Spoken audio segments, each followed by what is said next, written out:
est plein de transition.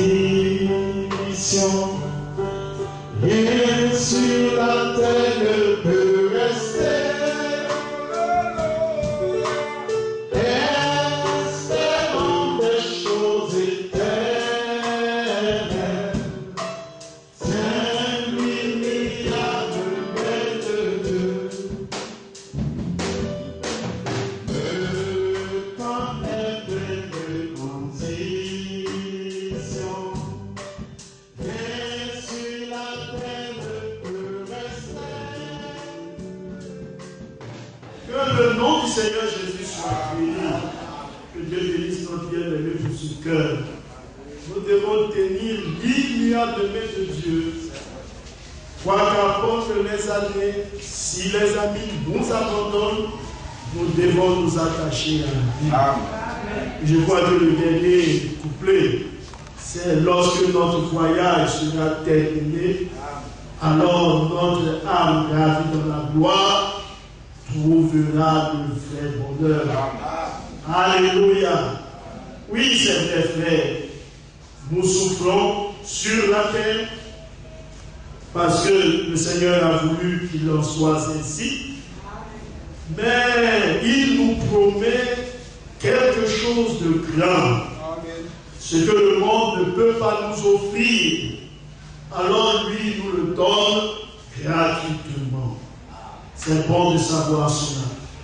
Nous étions coupables. Lui est venu d'innocent qu'il était.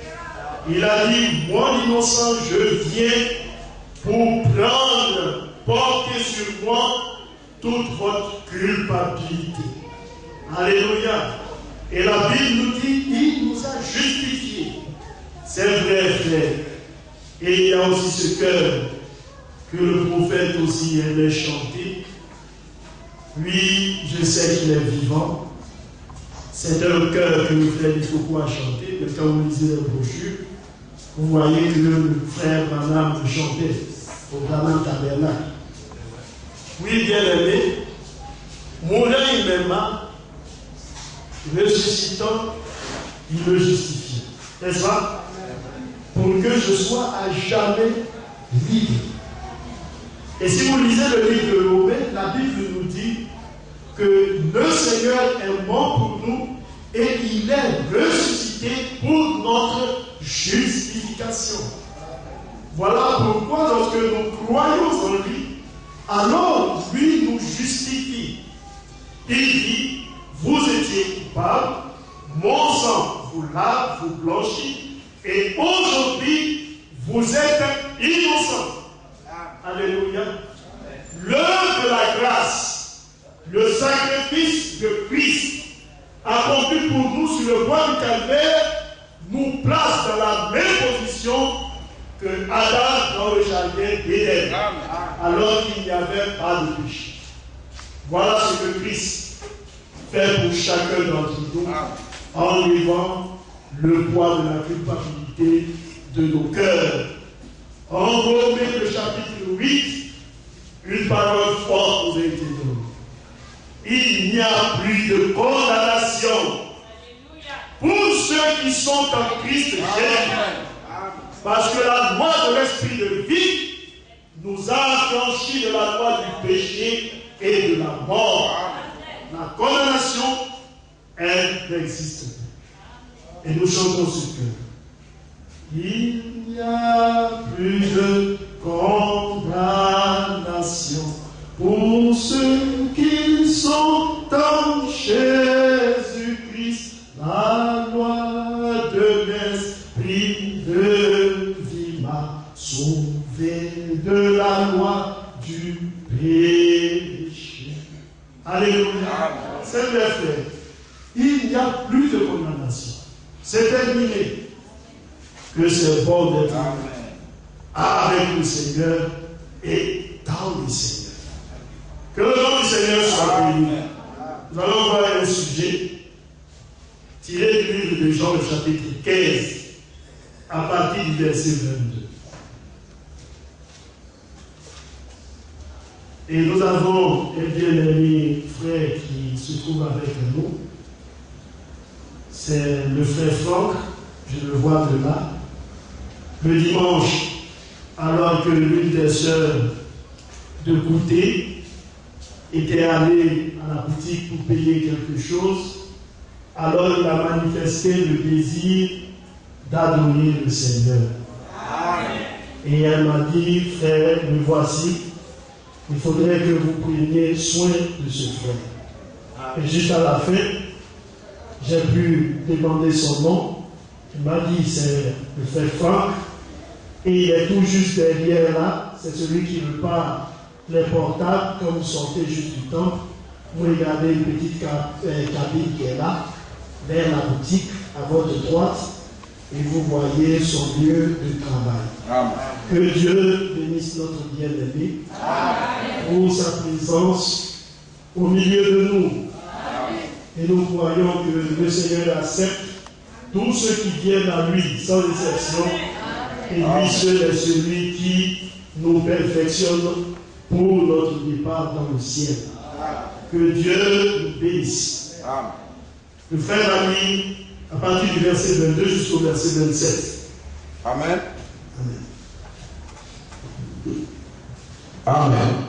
Jean chapitre 15, à partir du verset 22. Amen. Si je n'étais pas venu et que je ne leur ai pas parlé, ils n'auraient pas de péché. Mais maintenant, ils n'ont aucune excuse de leur péché. Celui qui me hait aussi mon Père. Si je n'avais pas fait parmi eux des œuvres que nul autre n'ait fait, ils n'auraient pas de péché. Mais maintenant, ils les ont vus. Et ils ont haï, et moi et mon Père. Mais cela s'est arrivé afin que s'accomplisse. La parole est écrite dans leur loi. Ils m'ont haï sans cause. Quand sera venu le consolateur, quand je vous enverrai, que je vous enverrai de la part du Père, l'esprit de vérité qui vient du Père, il rendra témoignage de moi. Et vous aussi, vous rendrez témoignage, parce que vous êtes avec moi dès le commencement. Amen. Amen. Que le Seigneur ajoute la bénédiction à sa parole. Amen. C'est vrai, très bien. La parole de Dieu est pour nous notre absolu. Amen. Et c'est sur elle que repose notre foi. Amen. Et nous aimons à le dire, nous ne croyons que ce qui est écrit dans la parole. Notre Père, c'est la parole. Elle est pour nous notre étoile. Elle est pour nous notre boussole. Lorsque nous marchons, nous avons besoin d'être orientés. Amen. Même en plein désert, nous avons notre boussole. Elle nous indique toujours le nord. Alléluia. C'est vrai. Et c'est ce que fait le Seigneur. Il nous oriente toujours vers sa parole. Amen. Il nous oriente toujours vers sa personne. Amen. Et lorsque une boussole quelconque oriente, vous voyez, un homme vers une autre direction que Christ, alors il faut se poser des questions. Cette boussole-là, elle est certainement défectueuse quelque part. Elle doit toujours indiquer le nom. Elle doit toujours nous conduire à Christ. Amen. Alléluia. La parole de Dieu est pour nous notre boussole. Que le nom du Seigneur soit. Amen.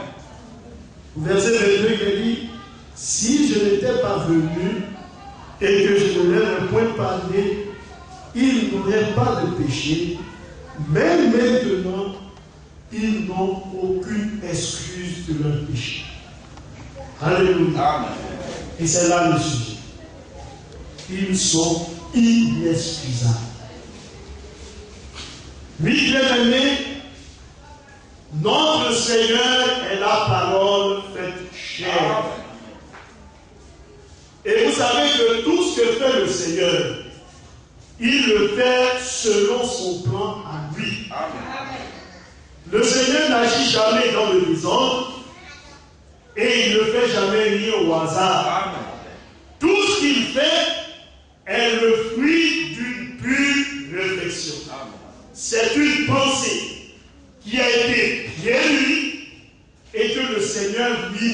charge d'accomplir, de manifester. Amen.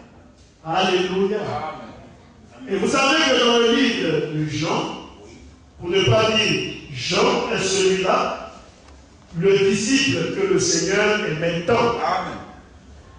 Et l'apôtre Jean, nous aimons bien, comme tous les autres auteurs, c'est-à-dire ceux qui ont écrit les Écritures, nous aimons bien les expressions qu'il emploie, parce que Jean a beaucoup parlé du commencement. Amen. Quand vous prenez le livre de Genèse, sinon Jean le chapitre 1, vous voyez qu'il dit au commencement il était la parole. Amen. Alléluia. Et quand vous lisez 1 Jean, il aime aussi parler du commencement. Amen. C'est lui qui a dit ce qui était au commencement, que nos yeux ont vu, que nos mains ont touché, concernant la parole de vie et la vie a été manifestée, nous vous l'annonçons. Il parle beaucoup du commencement, et Jean aussi parle beaucoup d'amour. Les petits enfants, alléluia, vous avez vécu le malheur, ainsi de suite. Celui qui dit qu'il aime le Seigneur et qui n'aime pas son frère est un menteur. Et la vérité n'est point sans lui. C'est vrai, bien aimé. Oh, que c'est bon. Amen. Nous sommes passés de la mort à la vie. N'est-ce pas? Parce que nous aimons les frères. Amen. Alléluia. Nous l'aimons parce qu'il nous a aimés le plus. Et Jean a beaucoup parlé d'amour. Il a aussi beaucoup parlé du commencement. Alors il dit, relatant les propos du Seigneur, et si vous lisez Jean, quand il a parlé, je crois, du côté du Seigneur qui était percé, il dit que ce qu'il dit là est réellement la vérité. Il donne le témoignage de ce qu'il a vu. C'est merveilleux. Et Jean est celui-là qui a rapporté cette expérience. Les autres apôtres, si vous ne pas dire Marc, Matthieu, Marc et Luc, ne l'ont pas relaté. Lorsque le côté du Seigneur a été percé, alors l'eau et le sang ont jailli. Ça, c'est ce que Jean nous a fait savoir. Alléluia. Aussi l'expérience sur le lavage des pieds, qui est une institution du Seigneur, parce que l'Écriture nous enseigne, nous dit qu'il y a 3 institutions. C'est le baptême d'eau, c'est en second lieu le lavage des pieds, et en troisième position, la Sainte, c'est-à-dire la prise du pain et du vin. Amen. Apparemment, on pourrait se poser la question, mais aller entrer dans l'eau là, ça sert à quoi pour quelqu'un qui dit qu'il a pris? Mais le Seigneur, il a voulu que nous puissions témoigner par un fait notre engagement. Amen. Il a dit, il faut le baptême. Il a voulu aussi que nous puissions témoigner par un fait que nous lui appartenons et que nous faisons partie de son corps. Amen. Alors il a institué la Sainte Seine, la prise du pain et du vin. Amen. La Sainte Seine, qu'est-ce que c'est? Le vin n'est pas différent du vin que les hommes boivent là. C'est le vin qu'ils prennent. Alléluia. Amen.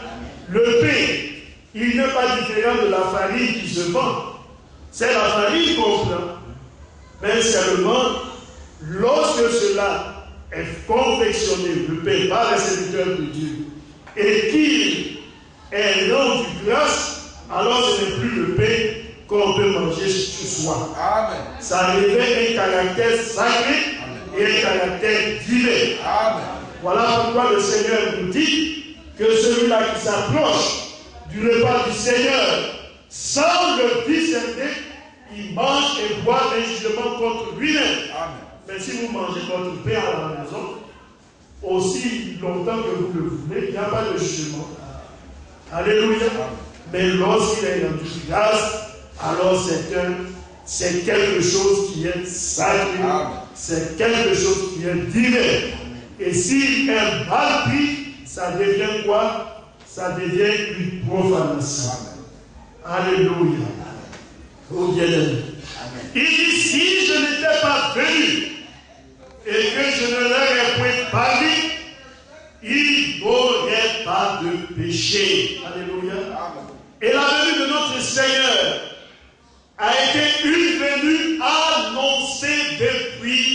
l'Ancien Testament. Bien aimé, remarquez que dans le livre de Genèse, déjà Genèse, au chapitre 3, lorsque le péché est entré, le Seigneur a pris le soin de donner des types. Alléluia. Il a pris un animal. Quand vous lisez, vous voyez cela à l'intérieur. C'est pourquoi il est beau aussi de lire entre les livres. La Bible nous dit que le Seigneur a pris des peaux d'animaux. C'est pas ça? Et il en a fait des vêtements pour Adam et Ève. Parce qu'ils étaient nus. Alléluia. C'était quoi? Le fruit d'un sacrifice. Il fallait une substitution. Alors que eux étaient coupables, il fallait la vie, une autre vie, pour faire quoi? Pour couvrir leur culpabilité. Le Seigneur a pris un animal. C'est le sang. Remarquez que dans le livre d'Hébreux, la Bible nous dit, et d'après la loi, presque tout est purifié par le sang. Et sans effusion de sang, il n'y a point de pardon pour le péché. Il fallait qu'il y ait le sang. Et c'est ce que le frère, le pasteur de quoi, a prêché le dimanche. Le Seigneur a pris des peaux, et alors il en a fait des vêtements pour la dame. Alléluia. Quand vous continuez au livre de Genèse de chapitre 4, alors vous voyez toujours avec Abel et Caïn, lorsqu'il est venu le temps d'offrir le sacrifice, qu'est-ce qui s'est passé? La Bible nous dit que Caïn a offert à Dieu les fruits de la terre. Mes frères, tout ce qui est écrit dans les Écritures n'est pas écrit au hasard. Amen. La Bible nous dit d'Abel qu'il était laboureur, c'est pas ça? C'était un cultivateur, Caïn plutôt, et Abel était berger. Amen. Alléluia. Et il fallait offrir quelque chose à Dieu. Caïn, il est venu avec les légumes. Certainement, il s'est dit, j'offre à Dieu ce que j'ai de plus cher. Il a pris cela, il est venu, il a offert à Dieu. Parce qu'il a pensé que le Seigneur allait l'accueillir. Oh frère, la Bible nous dit que Dieu n'aime pas le sacrifice des insensés. C'est ce que le livre d'Ecclésiaste dit.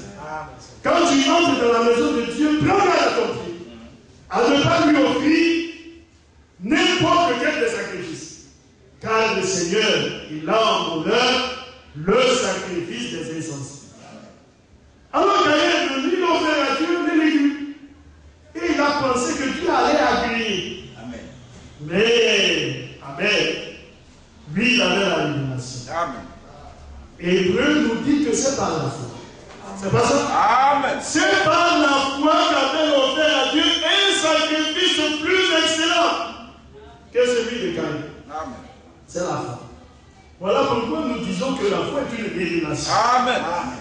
Il a fallu qu'il y ait une révélation et qu'il s'approche de Dieu, ayant en lui la conviction que ce qu'il allait proposer au Seigneur allait recevoir l'agrément de Dieu. Et le Seigneur a regardé et il dit, tu as compris. Alors, Abel, ton sacrifice, je l'accepte. Un cœur joyeux. Alléluia. Ça, c'est bien frère. Mais, de l'autre côté, il a refusé le sacrifice de Caïn. Et Caïn s'est mis en colère. Nous connaissons toute cette histoire. Amen. Et qu'est-ce qu'il a fait par la suite? Il a tué son frère. La Bible nous dit de ne pas être comme Caïn. C'est pas cela? Amen. Qui tua son frère Abel. Et la Bible nous dit pourquoi? Parce que lui, ses œuvres étaient mauvaises. Amen. Tandis que celles de son frère étaient justes. Amen. Voilà pourquoi il a tué son frère. Il a été le premier meurtrier. Il a été celui-là qui a parlé au Seigneur d'une manière arrogante, le premier, sur la terre. C'est Abel, c'est Caïn plutôt. Quand le Seigneur dit, mais où est ton frère Abel? Il n'a pas, vous voyez, cligné des yeux. Il dit au Seigneur, Est-ce que je suis le gardien de mon frère?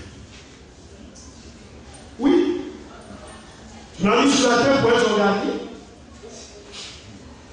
Et le Seigneur qui le regarde, qui lui dit, mais qu'est-ce que tu as fait? Alléluia. Amen. Et le Seigneur dit, je mets un signe sur toi, afin que celui qui te veut ne te tue pas. Alléluia. Tu seras élevé par la sur la terre. Et c'est ce qui arrive. Amen. Alléluia. Amen. Nous allons parler de toutes ces choses. Pourquoi les hommes est-ils? Pourquoi le monde n'a pas sa stabilité dans le Seigneur? Pourquoi est-il à longueur de chemin? Pourquoi se retrouve-t-il à tous les petits carrefours dénominationnels? Il y a un grand point d'interrogation. Quelqu'un qui marche, qui ne trouve jamais son point de chute. Vous le voyez tantôt ici, tantôt là. Il ne fait qu'errer à gauche, à droite. Il doit se poser des questions et dire attention, ma provenance là, elle vient d'où? Alléluia. Le Seigneur dit de Caïn, tu seras errant et vagabond sur la terre. Tu ne trouveras jamais satisfaction, un point de chute définitif.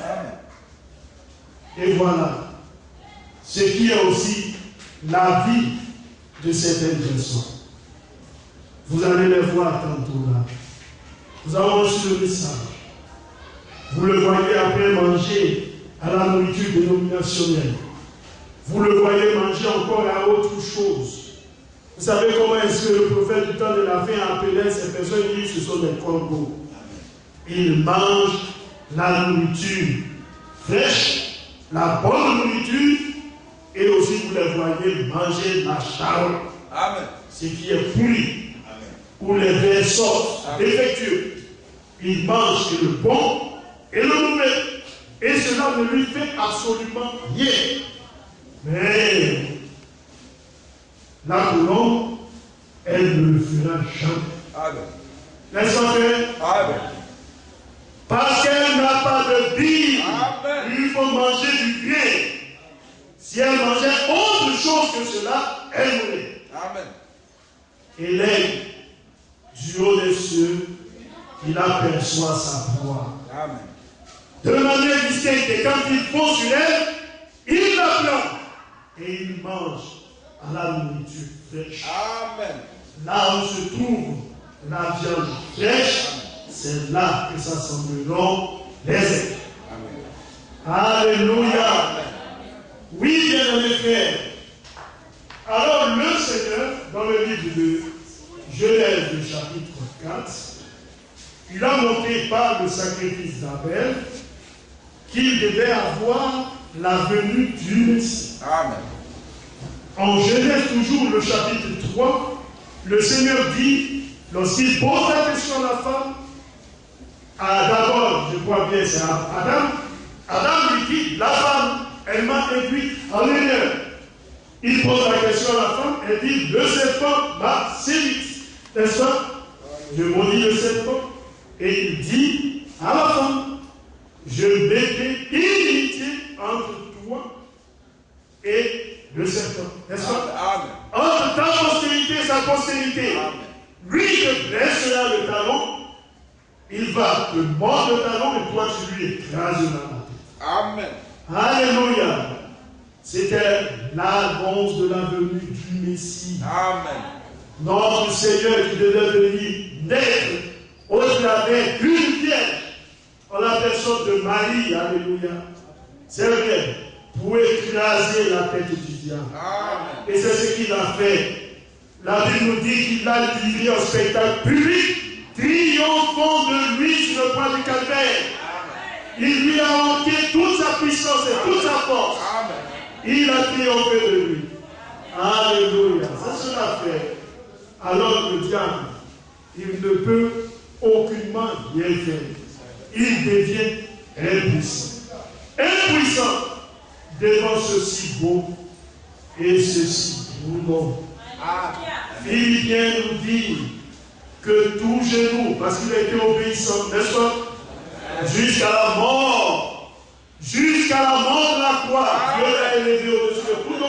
génération et lui a donné un nom si grand et élevé. Avec au nom de Jésus, tout esprit, alléluia, fléchit de nous, sur la terre et dans les cieux, et toute la confesse qu'il est Seigneur, à la gloire de Dieu. Alléluia. Oui, bien-aimé. Alors le Seigneur, au travers de toutes ces images, a montré qu'il devait avoir la venue d'un Messie.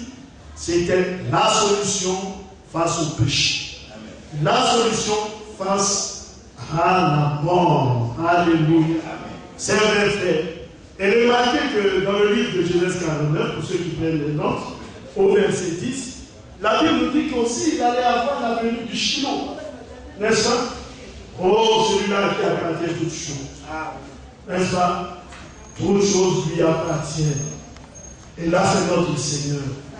Tout a été fait, créé par lui, pour lui et en lui. Et toutes choses subsistent par lui. Alléluia. Amen. Oh, les hommes essayent de voir, vous voyez, en Dieu une triple personne, mais il est un. Alléluia. Amen. Et ça, c'est la révélation de Dieu depuis l'Ancien Testament. Il dit, je suis l'unique. Je suis le seul. En dehors de moi, il n'y en a point d'autre. Alléluia. Il n'y a pas de Dieu qui sauve. Il n'y a pas de Dieu qui guérit. Amen. Ce n'est que lui seul. Amen. Quand il se révèle à Israël, il dit, écoute Israël, le Seigneur ton Dieu est lui. Amen. Et tu l'aimeras lui seul. Amen. Il est unique. Il est unique en son genre. Alléluia. Amen. Tous les autres dieux ne sont que des dieux menteurs. Il est le seul. Amen. Alléluia. Amen. Paul dit, quand pour les païens, il y a plusieurs dieux, pour nous, nous savons qu'il y a un seul Dieu. Amen. Tous les autres dieux ne sont que des faux dieux. Des dieux qui ne sont que de la fabrication humaine. Amen. Un homme prend un bois, il le taille bien, il lui donne une figure quelconque, il se prosterne devant le bois et dit, mon Dieu. Oui, bien aimé. On prend, vous voyez, des métaux les plus précieux, on les fabrique, on donne une image, on dit, c'est mon Dieu. Mais bien aimé, nous reconnaissons qu'il y a un seul Dieu. Amen.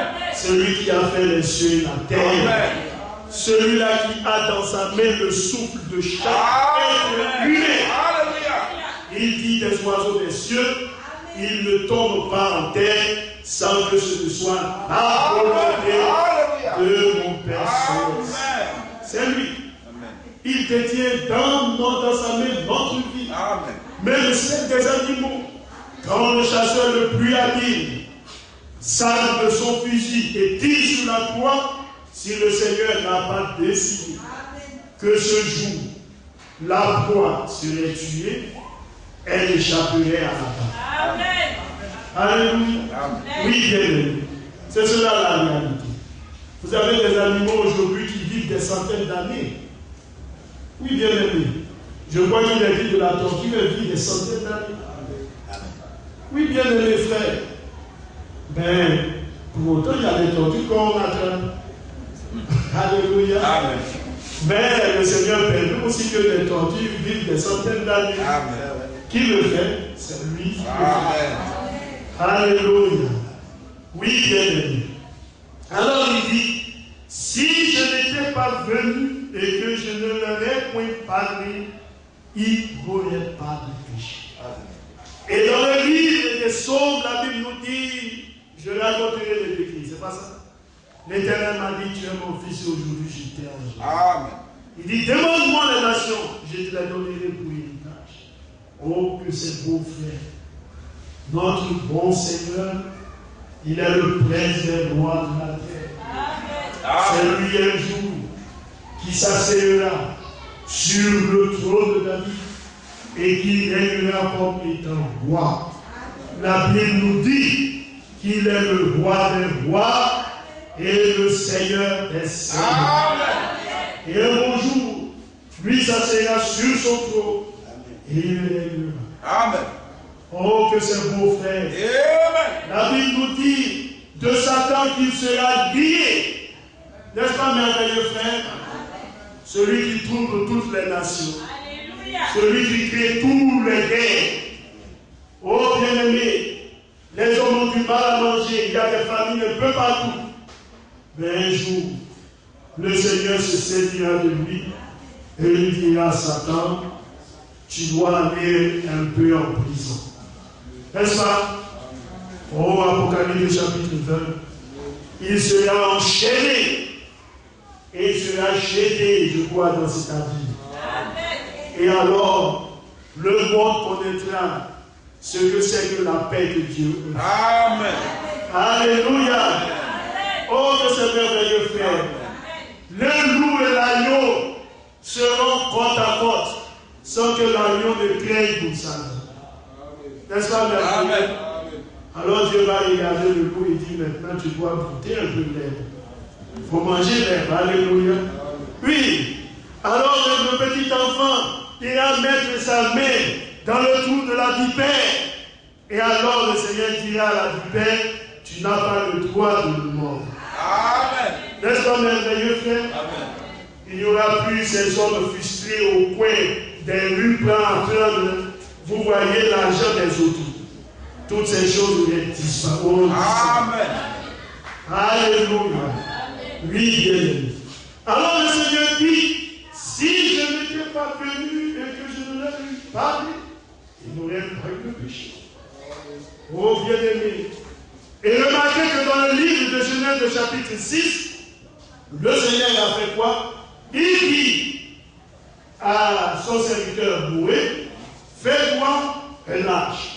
Je crois bien qu'on dit un arche ou une arche. Une arche de bois de gopher. Et alors il lui donne toutes les dimensions. Amen. Remarquez que le Seigneur lui dit, tu vas faire l'arche de 3 niveaux. Amen. Est-ce que c'est bien écrit? On va lire ça dans le livre de Genèse. Genèse 6, le verset 14.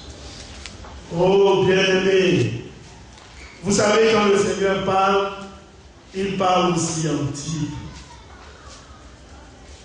Genèse 6, 14, je vais lire rapidement. Il dit, fais-toi une anse de bois de gopher. Tu disposeras cette anse en cellules et tu l'enduiras de bois en dedans et en dehors. Voici comment tu la feras. L'arche aura 300 coudées de longueur, 50 coudées de largeur, 30 coudées de hauteur. Tu feras à l'arche une fenêtre que tu reliras à une coudée en haut. Tu établiras une porte sur le côté de l'arche et tu construiras un étage inférieur et un deuxième étage et un troisième. Amen. Que c'est beau, frère. Amen. Oui, bien-aimé, notre Seigneur ne fait jamais rien au hasard. Amen. Il dit à Noé, tu vas faire une arche. Tu vas faire une fenêtre en haut. Alléluia. Ça, c'est la direction du ciel. N'est-ce pas? Amen. Et tu vas faire l'arche de 3 niveaux. Un premier, un deuxième et un troisième. N'est-ce pas? Et tu feras une porte sur le côté. Bien-aimé, qu'est-ce que la porte? Jésus est la porte. Amen. C'est ce que Jean 10 nous dit. Je suis la porte de la bergère. Quiconque entre ailleurs que par moi, il est un voleur et un brigand. Amen. Jamais un homme n'escalade le mur pour entrer chez lui. Amen. Il entre toujours par la porte. Amen. Alléluia. Amen. Si nous n'entrions pas par la cuisse, mais par un rideau, nous serons légitimes. Amen. Il faut entrer par la porte. Amen. La parole. Alléluia. Amen. Et alors la Bible nous dit 3 niveaux. Qu'est-ce que c'est faire? C'est la justification, c'est la sanctification et c'est le baptême du Saint-Esprit. Et lorsque nous faisons cette expérience, alors, qu'est-ce qui se passe? Vos regards sont braqués vers la fenêtre. Amen. Ça, c'est la hauteur. Amen. Vous savez, le prophète dit, la fenêtre indiquait le ciel. Voilà pourquoi la fenêtre n'a pas été faite sur le côté, mais la fenêtre, elle a été faite en haut. Amen. Pour que Noé dans l'arche ne regarde que en nous. Alléluia. Le Seigneur a dit, lorsque nous verrons toutes ces choses arriver, nous devons relever la tête car notre rédemption est proche. Alléluia. Oui, bien-aimé. Toutes ces choses que nous voyons indiquent que le retour du Christ du Seigneur est imminent. Vous savez, je suis allé le lundi à Yopougon voir mon grand frère. Et lorsque je suis descendu quelque part à Yopougon au niveau de la pharmacie Kenya, j'ai traversé la route pour aller vers la pharmacie. Il y a un vendeur de journaux. Je suis allé, j'étais en train de regarder. Je vois que c'est là-bas, si je ne me trompe pas. Et j'ai vu un titre. Pareil que à Abidjan, ou je ne sais quoi, les gens veulent faire un concours de Miss PD. Miss homosexuelle. Quand j'ai regardé ça, j'ai dit vraiment, les temps là sont finis. Amen. Amen. Amen. Les gens font des Miss Côte d'Ivoire, ainsi de suite, on dit Miss là-bas, Miss District, je ne sais pas quoi. Et voici que les hommes se lèvent aussi, ils disent non, nous on va faire maintenant. Vous voyez, Miss d'un comportement contre nature. Oui, Miss homosexuelle. Oui, frère. Mais pourquoi le Seigneur permet toutes ces choses? Le pasteur l'a dit. Il dit le parrain qui regarde et dit oh, mais les parrains aussi, ils exagèrent. Mais quand l'homme a visé le gars là, alors il dit notre départ est proche. Amen. Le retour du Seigneur est imminent. Et il viendra d'un moment à l'autre. Alléluia. Pourquoi? Parce que ces choses qui étaient des actions cachées, qui étaient des actions secrètes, des choses que les hommes n'avaient pas. Vous voyez avant le courage d'afficher, aujourd'hui il affiche en plein jour sans que ça ne dérange les hommes. Oui, frère. Vous savez, il y a un film qui passe, je ne dirai pas le nom du film, mais il y a un film qui passe sur des chaînes étrangères, et vous voyez aujourd'hui, tous les films qui passent, on met dedans des hommes efféminés pour que l'esprit des hommes soit apprêté à accepter ça. Et qu'on dise c'est un fait normal. C'est comme ça. Quand vous regardez les films de 19h, c'est cela. Les films, vous voyez, de 14h ou je ne sais quoi, vous allez voir toujours un gars qui joue les efféminés à l'intérieur. Oui, vous voyez des films où une femme qui vit avec un frère se sépare avec lui, elle va encore et elle vit avec le frère de ce dernier, elle peut aller vivre avec le neveu de ce dernier, et vous regardez toutes ces choses dans ces films. Oui, frère, mais pourquoi? C'est aussi ça l'amour libre, dont parle le livre de Genèse, le chapitre 6. Les fils de Dieu disent que les filles des hommes étaient belles et ils en prient pour femmes. Vous savez comment est-ce que le prophète a qualifié cela? Il dit c'est l'amour libre. Les hommes ne voyagent que de femme en femme. Aujourd'hui, il avait X. Il trouve qu'elle n'est pas bien pour lui. Il avait Y. Et les hommes changent de femme comme s'ils changeaient de vêtements. Oui, bien. Mais toutes ces choses se produisent pour que nous, les croyants, nous sachions que nous sommes à la fin du temps et que le Seigneur Jésus se trouve à la porte. Amen. Alléluia. Amen. Le livre de 1 Jean, le chapitre 5 nous dit il y a 3 choses qui rendent témoignage. Et quelles sont ces 3 choses? C'est l'eau, c'est le sang et c'est l'esprit. Le frère Johnny l'a prêché. N'est-ce pas? Amen. Pour toute naissance, de manière physique, nos sœurs le savent. Pour celles qui ont fait des enfants, bien sûr. La première des choses qui vient, c'est l'écoulement des eaux. Après cela, vient le sang. Et en 3e position, vient le bébé, n'est-ce pas? Amen. On lui donne la fessée, comme le frère l'a si bien dit. Et alors, vous voyez l'enfant qui autrefois ne respirait pas comme nous autres, alléluia. Alors qu'il sort, alors il y a un déchirement au niveau des poumons et il émet un cri et la violence. Amen. Alléluia. Amen. Oui, bien aimé. L'eau, le sang et l'esprit, et la Bible nous dit, ils sont d'accord. Vous voyez pourquoi c'est important l'expérience de la justification, de la sanctification et de la glorification. Romains le chapitre 8 nous dit ce que Dieu a appelé, il les a prédestinés, n'est-ce pas? Il les a justifiés, il les a glorifiés afin d'être semblables à l'image de son Fils Jésus-Christ. Il nous prend depuis la justification, il nous fait passer par l'étape de la sanctification, il nous conduit à la glorification. Amen. Et alors, vous voyez le ciel tout ouvert pour vous. Amen. N'est-ce pas que c'est merveilleux? Amen. Alléluia. Vous traversez le paradis, vous allez dans le lieu saint et vous entrez dans le lieu très saint. Amen. C'est encore les trois étapes. Et là, dans le lieu saint, la présence de Dieu y est en permanence. Amen. Pourquoi? Parce qu'il siège au milieu des chérubins. Et dit à Moïse, c'est là que je te rencontrerai. Alléluia. Que c'est merveilleux frère. Oh, on pourrait continuer, mais le temps est avancé. Que le nom du Seigneur Jésus soit. Amen. Une prochaine fois, nous allons essayer de continuer pour achever. Dieu vous bénisse. Amen.